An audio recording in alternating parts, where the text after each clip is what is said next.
Lebanon पर Israel के ज़मीनी हमले को 2 सप्ताह पूरे होने वाले हैं, जबकि मध्य पूर्व में इसराइल का युद्ध दूसरे साल में प्रवेश कर चुका है। दक्षिणी लेबनान में संयुक्त राष्ट्र शांति सैनिकों को भी इसराइली सैनिकों की गोलीबारी का सामना करना पड़ रहा है। उधर गजा युद्ध को समाप्त करने की लगातार अपीलों के बावजूद उत्तरी गजा में जबालिया कैंप पर नए हमले हो रहे हैं, जबकि ईरान के खिलाफ जवाबी कार्रवाई की इसराइली तैयारी पर भी उसके सहयोगी देश उसे संयम बरतने की सलाह दे रहे हैं। हालांकि इसराइल अपने ही रास्ते पर आगे बढ़ता दिख रहा है। इसकी 3 वजहें हैं: 7 अक्टूबर, बेन्यामिन नेतन्याहू और अमेरिका। ये जनवरी 2020 की बात है, जब ईरान के जनरल कासिम सुलेमानी रात की एक उड़ान से दमिश्क पहुंचे। सुलेमानी ईरान के कुद्स फोर्स के मुखिया थे। उस समय सुलेमानी ईरान के supreme leader Ayatollah Ali Khamenei के बाद दूसरे नंबर के सबसे ताकतवर शख्सियत थे। जैसे ही सुलेमानी का कारवां एयरपोर्ट से निकला, इस पर ड्रोन के माध्यम से मिसाइलें दागी गईं और इस हमले में वो मारे गए। इसराइल ने अपने कट्टर प्रतिद्वंदी के लोकेशन के बारे में खुफिया जानकारी उपलब्ध कराई थी, लेकिन ये ड्रोन अमेरिका का था। इस हत्या का आदेश सीधे तत्कालीन अमेरिकी राष्ट्रपति डोनाल्ड ट्रंप ने दिया था, न कि इसराइली प्रधानमंत्री बेन्यामिन नेतन्याहू ने। इसराइल ईरान के साथ एक छद्म युद्ध का सामना कर रहा था, लेकिन दोनों पक्ष इस बात का ध्यान रख रहे थे कि ये युद्ध एक सीमित दायरे में ही रहे और दूसरे पक्ष को बड़े पैमाने पर संघर्ष में प्रवेश करने के लिए उकसाना नहीं चाहते थे।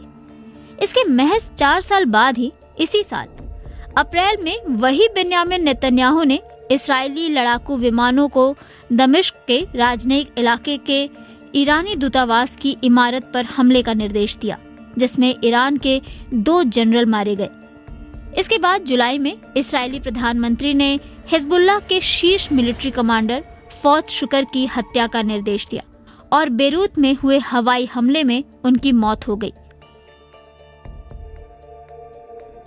बॉब वुडवर्ड की एक नई किताब के अनुसार मौजूदा अमेरिकी राष्ट्रपति कथित तौर पर इस घटना को लेकर काफी नाराज थे।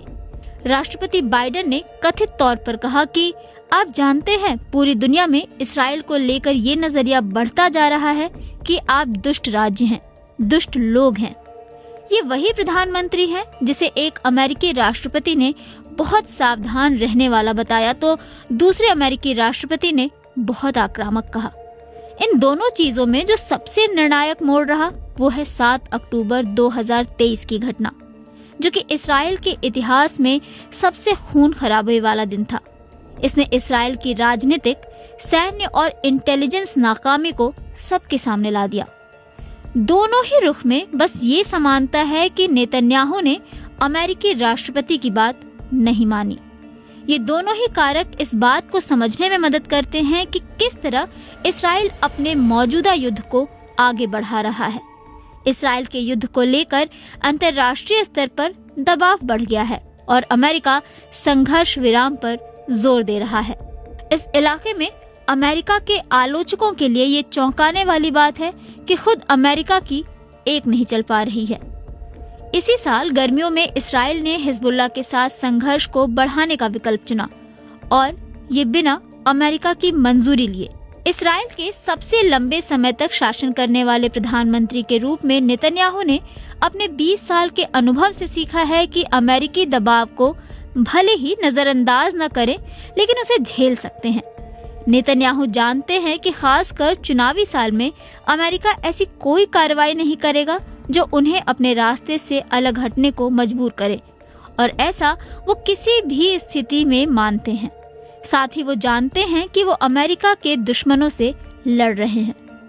जब हालिया संघर्ष की बात आती है तो ये मानना गलत होगा कि नेतन्याहू इसराइल की राजनीतिक मुख्यधारा से अलग होकर काम कर रहे हैं। अगर कुछ दबाव है तो ये वो है कि हिजबुल्लाह के ही नहीं बल्कि ईरान के खिलाफ भी जबरदस्त हमला करें। अभी इसराइल अपने युद्ध को जारी रखने पर तुला हुआ है, सिर्फ इसलिए नहीं कि वो महसूस करता है कि वो अंतर्राष्ट्रीय दबाव के सामने टिका रह सकता है, बल्कि इसलिए भी कि 7 अक्टूबर के खतरे के बाद उसकी सहनशीलता में बदलाव आ गया है। सालों से हिजबुल्लाह ने उत्तरी इस्राएल में गलीली में आक्रमण करने का मकसद तय कर रखा है। अब इस्राएली जनता को अपने घरों में हथियारबंद लोगों के घुसने के खतरे का सामना करना पड़ रहा है और इस खतरे पर अंकुश नहीं लगाया जा सकता। इसे समाप्त ही करना होगा। खतरे को लेकर इस्राएल की धारणा भी बदल गई है। हाल के महीनों में हिजबुल्लाह सैकड़ों मिसाइल इस्राएल के शहरों पर दाग चुका है, जिसमें रॉकेट और ड्रोन भी शामिल है, और तेल अवीव पर बैलिस्टिक मिसाइल से भी हमला बोला। पिछले 6 महीने में ईरान ने एक नहीं बल्कि 2 बार इस्राएल पर बड़े पैमाने पर मिसाइल हमले किए। अतीत में ऐसा हुआ होता तो इनमें से कोई भी घटना व्यापक क्षेत्रीय युद्ध का रूप ले सकती थी, लेकिन अब देखना होगा कि अतीत में आम तौर पर सावधानी बरतने और जोखिम टालने वाले प्रधानमंत्री का अगला कदम क्या होता है।